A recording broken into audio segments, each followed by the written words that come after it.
Բարև բոլորին, ես Դիանան եմ, ով ապրում է Ճապոնիայում եւ պատմում է ճապոնական կյանքի մասին։ Այսօր ես ոնց որ միշտ սոված եմ եւ ես եկել եմ Շինջուկու, գտնվում եմ Շինջուկում եւ դուք գիտեք, որ Ճապոնիան շատ հայտնի է տավարի մսով, այսպես ասած Wagyu, դուք երբևէ ինձ թվում է լսել եք։ Ես այս անգամ եկել եմ, որպեսզի իմ լանչ անեմ Wagyu ուտեմ։ Եվ դրա համար ես այս անգամ որոշել եմ գալ Oreno steak-ը։ Եթե թարգմանես ճապոներենից թարգմանած, օրեն նշանակում է ես, այսինքն Oreno steak-ը նշանակում է իմ steak-ը։ Ես ուզում եմ գնալ եւ տեսնել, թե իմ steak-ը իրանից ինչ է ներկայացնում, այստեղ երրորդ հարգում է այն գտնվում։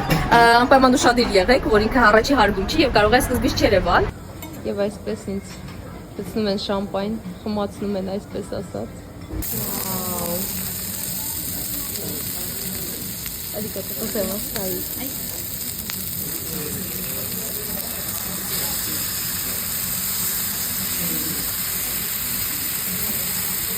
Arigatou gozaimasu. Եվ այսպիսի steak-ը, որը հենց իմ աչքի առաջ է պատրաստվում։ 当店は黒毛和牛の方を一頭買いしておりますので、お肉の方をリーズナブルに楽しめるお店となっております。おすすめのハンバーグとかは、つなぎを使っていないビーフ 100% のお肉なので、